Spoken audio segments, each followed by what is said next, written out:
Boa noite, como é que vocês estão? Espero que vocês estejam bem. Estamos iniciando hoje para a honra e glória do Senhor Jesus Cristo mais uma live. Amém. E o mais legal de tudo é que a gente está começando mais um livro. Se Deus quiser, nós amanhã já terminamos esse livro também para a gente chegar mais perto e mais perto e mais perto do Novo Testamento. Estamos quase lá. E hoje a gente vai falar um pouco sobre não, a gente vai falar hoje do livro de Naum, tá? O nome Naum do hebraico, eu não sei a pronúncia correta e não vou tentar aqui, tá bom? Mas significa consolação, isso você pode saber.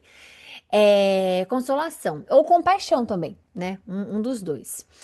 E o que a gente sabe desse livro, né, até o presente momento, obviamente, que vocês vão lembrar de Nínive, né? Que era a capital como é que fala? Do Império Assírio, tá? Nínive era a capital.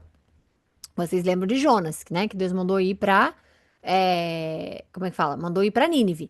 O livro de Jonas e de Naum quer dizer, de Naum primeiro é como se ele, tipo assim, complementasse Jonas, o livro de Jonas. Aí você vai entender um pouco mais agora sobre este lugar no qual Deus mandou Jonas ir. Então lembra quando Jonas estava lá e aí ele quis fugir, aí acabou caindo na armadilha, né, de fugir do Senhor quando isso não tem como acontecer, foi engolido pelo grande peixe, ficou lá por 3 anos. Então essa história é isso.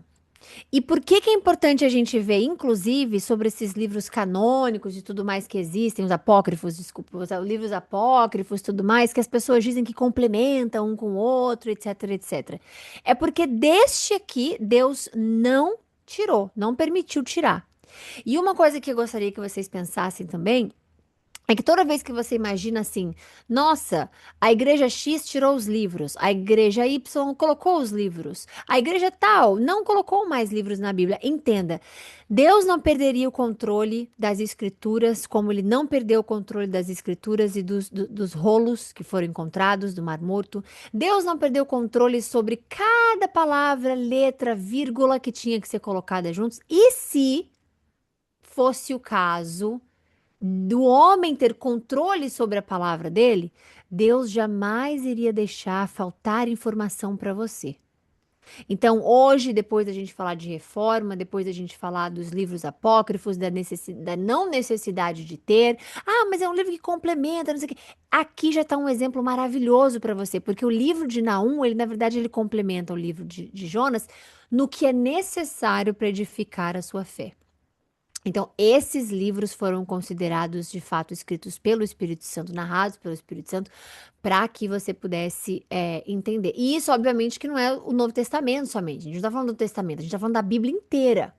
Da Bíblia inteira. Como, por exemplo, Moisés escrever Gênesis. Como? Se Moisés nem estava em Gênesis.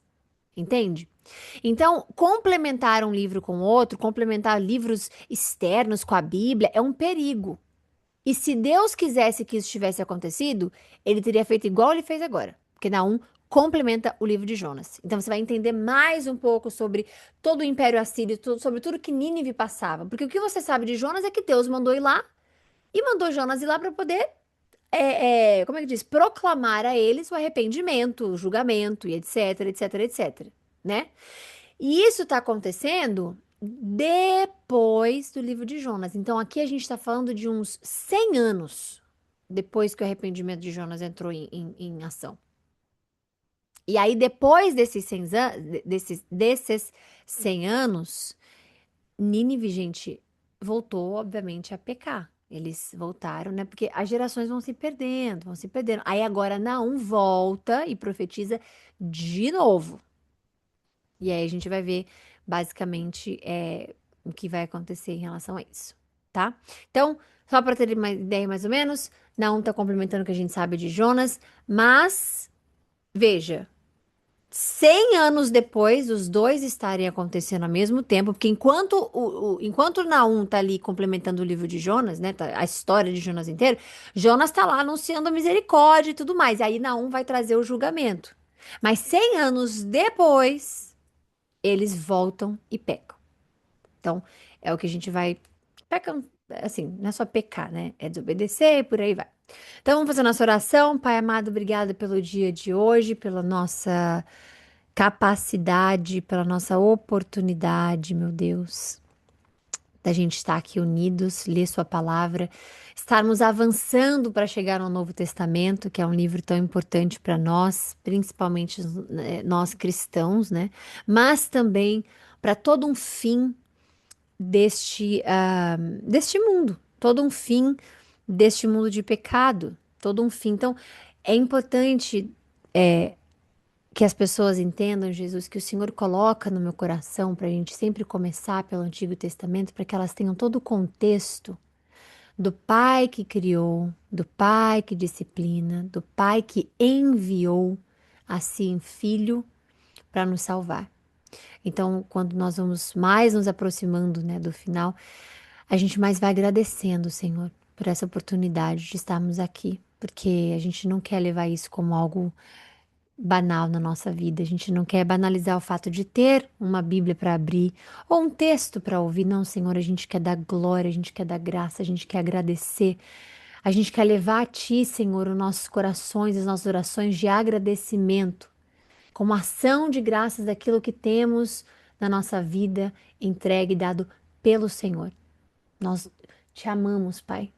Nós te amamos e nós pedimos para que a sua bênção esteja na nossa vida, a sua proteção espiritual esteja na nossa vida, a nossa proteção física esteja na sua vida. Quantos acidentes o Senhor evitou que a gente pudesse passar ou ter na vida? Quantas situações, quanto perigo, quantas trapaças, quantas pessoas ruins, quantas portas fechadas o Senhor fez para nos livrar como livramento. Obrigada, Jesus. Então, que hoje nós possamos ter uma boa live, que o Senhor me use como canal, nos livre dos males, dos ataques, como nós acabamos de falar, mas que mais do que isso, que o Seu nome seja glorificado e honrado a cada versículo, porque nós estamos conhecendo mais do Senhor cada vez mais. Obrigada, Jesus. Obrigada. Para a honra e a glória do Seu nome, essa live é consagrada a Ti. Amém. Então, vamos lá. A advertência contra Nínive, livro da visão de Naum, de Eucós. O Senhor é Deus zeloso e vingador. Peraí. O Senhor é zeloso e vingador. É um Deus zeloso e vingador, desculpa. O Senhor é vingador. O seu furor, o seu furor é terrível. Aí duas coisas aqui que a gente tem que falar. É, quando a gente fala sobre essa repetição, a gente tem um negócio chamado assim, é como se fosse uma, como é que diz? Trindade não, tríplice. Tríplice repetição. São coisas que se repetem, obviamente, três vezes. Então, a gente tem essa tríplice repetição dessa palavra aqui do vingador, né? Tá falando, Deus executa a vingança, o Senhor é vingador, o seu terror é terrível e o Senhor Deus é vingador. Então, quando a gente tem essa tríplice, é Deus enfatizando que ele tem um caráter justo. Tá enfatizando que Deus não vai deixar que as coisas aconteçam de forma com que nós tenhamos controle delas, sem que a justiça verdadeira caia sobre cada uma das nossas vidas, atitudes, escolhas, decisões. E o que é importante você ver?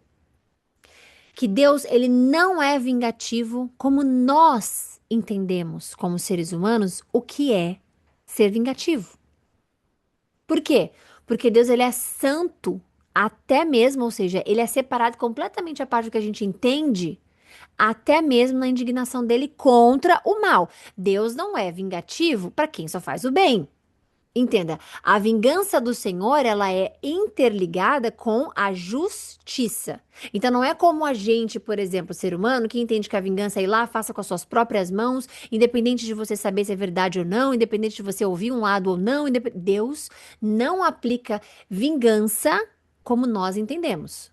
A vingança do Senhor, ela vem de enfatizar o caráter dele, por isso que ele fala aqui três vezes, enfatizar a justiça dele, né, esse caráter justo que ele tem, e entender que essa vingança de Deus não é igual à nossa, mas é porque ele é santo na indignação contra o mal. Logo, tudo que você vê na Bíblia falando sobre vingança, ou Deus é meu vingador, ou Deus é, não é com a maldade e não é com a satisfação que o nosso coração humano tem quando alguém que fez algo contra nós, ou algo que aconteceu, enfim, etc, etc, etc, passa na vida.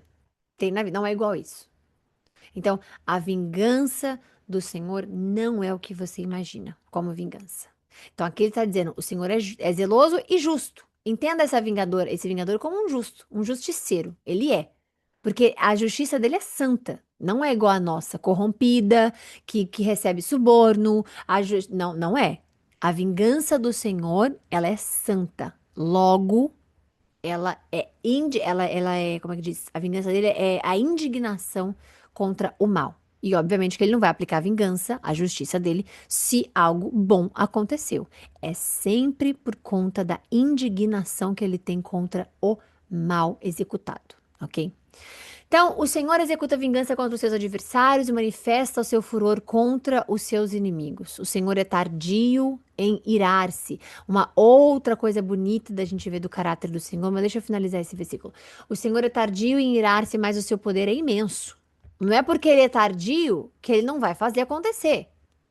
Aqui ele está dizendo, Deus ele é paciente, como ele foi lá com Nínive. Você vê, 100 anos depois agora eles estão novamente. Mas entenda, Deus ser paciente não significa que Deus é permissivo das coisas erradas. Então, sim, ele é tardio em irar-se, mas o poder dele é imenso. Se for uma ira retroativa ou não, a justiça santa dele vai sempre prevalecer. O Senhor não deixará impune o culpado. O seu caminho está no vendaval e na tempestade, e as nuvens são a poeira dos seus pés. Então, veja, ele não vai absolver quem é ímpio de verdade, porque a justiça dele vai vir. Não importa o que a pessoa tenha feito. Não importa o nível de maldade, porque a gente está falando aqui contra o mal. A indignação dele, a justiça dele vem. O termo ser vingativo vem desse lugar santo de indignação contra o mal. Então, se ele permite que a pessoa faça o mal e absolve, onde é que está o Deus justo? É por isso que você não pode querer vingança, nem fazer vingança com as suas próprias mãos, e nem querer, nem se alegrar com a vingança, porque ali Deus está em justiça, não em prazer em ver a maldade. Deus se indigna com a maldade, né? E aqui, obviamente, quando ele fala com vendaval, tempestade é mostrando o poder de Deus, que eles, tempestade, vendaval, tudo obedece, obviamente, o comando de Deus. Ele representa o mar e o faz secar, faz que todos os rios se sequem. Bazã e Carmelo se desvanecem e as flores do Líbano murcham. Quando ele se aproxima, os montes tremem e as colinas se derretem. A terra treme na sua presença. Sim, o mundo e todos os que nele vivem. Então aqui a gente está falando, é uma linguagem, obviamente, apocalíptica. A gente está falando que Deus, ele age até mesmo na terra, tremendo. Né, a gente entende, porque tem muitos termos que são diferentes do que era hoje, do que é hoje, do que era antes, né? Esses tremores, não, você conhece como terremoto, você conhece como... Então são alguns nomes que são presentes no nosso entendimento, mas talvez às vezes a linguagem é diferente. Então essa é apocalíptica. Ele está dizendo que Deus vai agir até a terra tremer, né? O que mostra que ninguém vai resistir à presença de Deus, porque nem Nínive, que se acha, por conta de ser, né, capital do império e tudo mais, nem eles vão. Então ele fala: quem é que pode resistir à indignação dele? Porque ele está indignado, a gente acabou de falar indignação contra o mal. Quem é que pode? Isso é uma pergunta muito boa. Quem é que pode suportar o despertar da sua ira? O seu furor se derrama como fogo e as rochas se despedaçam diante dele. Então, o que que a gente vê? O que que a gente aprende? O que que a gente tem aqui? Essas perguntas retóricas é para que a gente entenda a resposta muito simples. Quem pode resistir? Ninguém. É retórico. Perguntar quem pode lutar contra Deus ou é retórico. Então, quem pode suportar o despertar da ira dele? Ninguém. O Senhor é bom. Ponto. Quer dizer, tem uma vírgula aqui, mas a gente está falando de bom. O Senhor é bom. Quando você pensar assim, mas como é que como é que Deus pode deixar que algo tão ruim aconteça com fulano? Como é que Deus, que é tão amor, pode deixar que o Senhor é bom? Aí agora, como você vai aceitar essa informação e como você vai adicionar essa informação na sua vida, depende de você. Como você vai dizer Deus é bom quando você só está feliz? É você e ele. Quando você for dizer o Senhor é bom só quando as coisas vão super bem para você, também é com você. Porque quando as coisas vão contrárias do que você, não ele, você imaginava, você queria, você quis, você. Será que você diz que Deus é bom? Será que você clama? Ai, o Senhor é ótimo. Nossa, acabou de acontecer esse negócio, esse problema aqui na minha vida. O Senhor é ótimo. Ou então, nossa, aconteceu uma super, sei lá, uma angústia, ou então um sofrimento, ou então uma decepção. O Senhor é bom. Não é assim que a gente faz. A gente pode declarar isso, porque a gente não precisa mentir para Deus o que nós somos ou pensamos. Agora, se você está num relacionamento com Ele no qual você o ama acima de todas as coisas, mandamento número um, e você entende que a Bíblia diz que a graça dele nos basta, e que você entende que tudo ocorre para o bem para aqueles que amam a Ele, de todo o seu coração, de toda a sua força, sua alma, tudo, tudo, tudo, tudo. Se você crer que Deus. Se você tem este relacionamento com Ele, você vai dizer: o Senhor é bom. Quando a porta fecha, quando algo dá errado, quando alguma decepção acontece, porque o seu ponto de vista vai mudar. Agora não é mais o seu entendimento do que é bom, é o entendimento de quem Ele é. E Ele é bom. Então, dai graças a todas as coisas, porque o Senhor é bom. Uma fortaleza no dia da angústia. Tem alguma outra coisa que você queira, a não ser ter uma força quando a sua já foi embora? Tem coisa melhor do que você dizer, eu não aguento mais, mas tem alguém que aguenta por mim. E você vê que ele é a fortaleza quando você nem mais força tem. Agora, olha que coisa melhor ainda. Ele conhece os que nele se refugiam. Sabe quando você se refugia nele? Quando você fala, Senhor, eu tô destruído, tô destruída, eu tô cansado, eu tô cansada, eu tô isso, eu tô aquilo. E você corre para os braços dele. Teve um devocional que eu fiz há muito tempo atrás. Tô falando de muito tempo, uns 6 anos, 5 anos, sei lá. Foi um devocional que eu já falei por aqui em algum momento. Mas eu pegava a Bíblia, eu sentia no coração de fazer. Então Deus falava, faz devocional. Eu fui lá e comecei a fazer devocional. Eu não sabia que era devocional, não tinha esse entendimento cristão, evangélico, não tinha nada. Mas ele mandava eu fazer. E eu ia lá e fazia. Então eu pegava a Bíblia, abria ela, fechava o olho, pedia, Senhor, me dê a palavra correta. Abria a Bíblia. E aí eu me trancava no meu closet, no meu armário, ele era bem pequenininho assim. Ele era só de pendurar coisas. Eu me colocava lá dentro porque não queria que eu visse barulho de carro lá fora, na varanda, garagem e tudo mais. Então, eu ficava dentro do closet, eu fechava ele todo, ficava só no escuro, porque eu queria não ter distração. Apagava a luz, pegava somente o celular e o computador.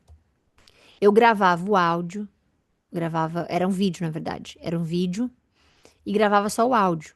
Então, eu colocava no YouTube, no computador, um instrumental, para ficar só um sonzinho leve por trás. E aí, no celular, eu gravava o vídeo. Eu lia qual que era o versículo, recitava. Tem algum lugar nas redes sociais tem esses devocionais que eu fazia. E eu dizia, Senhor, me dá a palavra, ó, o versículo, mas também me dê a palavra. E aí teve um dia que ele me deu esse claramente. Eu fechei os olhos, eu li e falei: é, eu queria que você imaginasse agora. E eu falava assim com uma voz bem suave, porque era assim que ele me instruía. Eu queria que você imaginasse agora que você está num campo, um campo muito aberto, muito aberto. A grama muito verde, mas muito grande. Você não tem distração de nada. Você só tem a natureza. Não tem árvores gigantes. Não tem. É somente grama por muito. Vasta, vasta, vasta, vasta é o espaço que você tem ali com grama. E essa grama representa a sua vida. O tempo de vida que você tem. Você vai andar, andar, andar, andar até chegar onde você quiser. E quando você cansar, você vai sentar. E quando você sentar, você vai ouvir passos chegando perto de você. E você vai ouvir esses passos chegando, se aproximando, você vai sentir um calor no seu coração. E esse momento é o momento mais importante da sua vida, porque nesse lugar que você está sentado, você está com. O tempo é maravilhoso, o sol não está queimando a sua pele, você está em paz, mas seu coração está angustiado, seu coração está triste. E esses passos vão se aproximando, você não abre os seus olhos, você não vê rosto, você não vê presença, você sente a presença.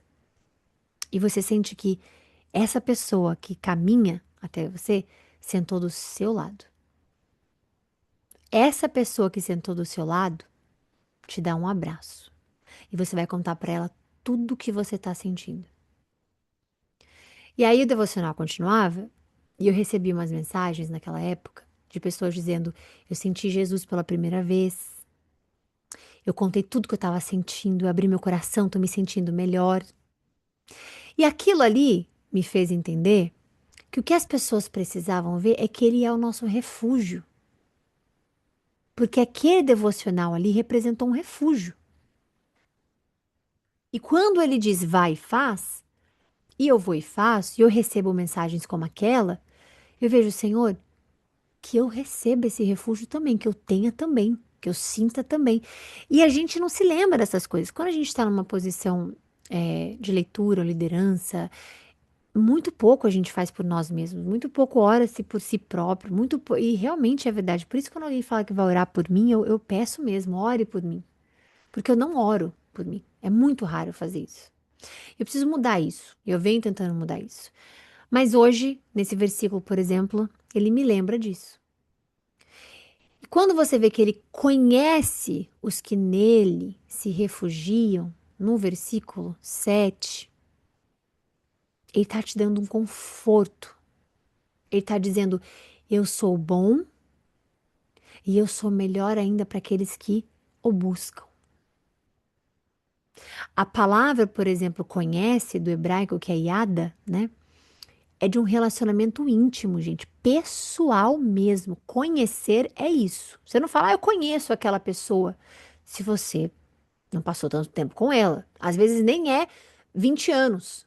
Às vezes você tem um período curto mais de intensidade, no qual você realmente se dispõe a conhecer mais a pessoa. As emoções estão mais afloradas e tudo isso vai acontecendo.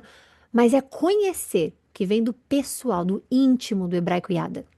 Então aqui, quando ele fala, ele conhece os que nele se refugiam, é porque ele tem esse relacionamento íntimo mesmo, pessoal mesmo com aqueles que buscam a ele.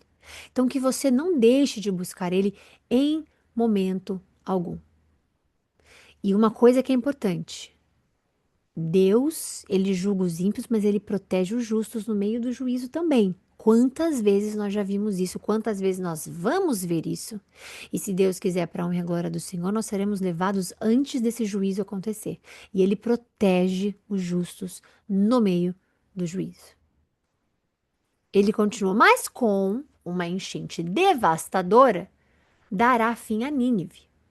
Perseguirá os seus inimigos até as trevas. Porque não adianta fugir de Deus. O Senhor acabará com tudo o que vocês planejaram contra ele. Então, Deus, ele não é um Deus, como é que diz? É como se fosse. Eu não posso dizer que ele é reativo, porque eu não posso dizer que a gente tem o poder de engatilhar em Deus alguma coisa, não é isso. Mas as pessoas planejaram contra ele e ele vendo tudo, ele entra em ação. A angústia não precisará vir uma segunda vez.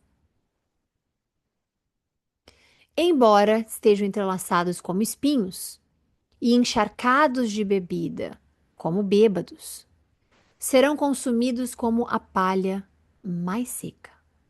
Os espinhos sempre significa defesa, autodefesa, desculpa, como se fosse uma. Você vê uma flor, né? Uma flor que tem espinhos, é uma autodefesa. Então, esses espinhos é como se fosse uma autodefesa nossa também, mas que é inútil. As pessoas, elas fazem essas coisas né, buscar refúgios em lugares escape, né? Como se aquilo ali fosse uma autodefesa, mas não é. E esses embriagados e tudo mais são pessoas arrogantes, despreocupadas com tudo que não tem juízo, né? Foi de você, Nínive, que saiu aquele que planeja o mal contra o Senhor. E aqui, a gente provavelmente está falando de um rei da Assíria chamado Senaqueribe, que nós não sabemos se é de fato, mas entende-se que sim. Por quê? Além de planejar contra o mal, tramava perversidades. Então ele era essa pessoa que zombava de Deus, oprimia o povo. Então a gente entende como esse rei. Assim diz o Senhor: apesar de terem plena força e serem numerosos, serão ceifados e destruídos. Embora eu a tenha afligido, Judá, não a afligirei mais. Então aqui é uma promessa dupla. Deus está falando com a Síria, que vai ser destruída, apesar da força que eles têm, etc, etc. E também está falando de Judá, que vai ser liberto. Que agora que Deus está limitando o castigo do povo dele, nessa fase. Agora vou quebrar o jugo do seu pescoço e arrancar as suas algemas. O Senhor decreta o seguinte a seu respeito, ó rei de Nínive. Você não terá descendentes que perpetuem o seu nome. Destruirei as imagens esculpidas e os ídolos de metal do templo dos seus deuses. Prepararei o seu túmulo porque você é desprezível. Então, aqui é o juízo final sobre a Síria, os falsos deuses deles. Deus fala do túmulo deles, né? Porque a cidade ela realmente devia ser destruída. Não completamente, né, tão completamente, aliás, né, de um nível tão completo assim, que viraria um túmulo, a cidade inteira. Imagina você falar, tipo, São Paulo virou um túmulo, significa que acabou, morreu tudo, não tem mais nada. É tipo isso, né? Obviamente, de uma forma mais profética, quando ele fala que prepararei e tudo mais, é porque nenhum império vai sustentar, gente. Vai se sustentar um império ruim, um império mau, né?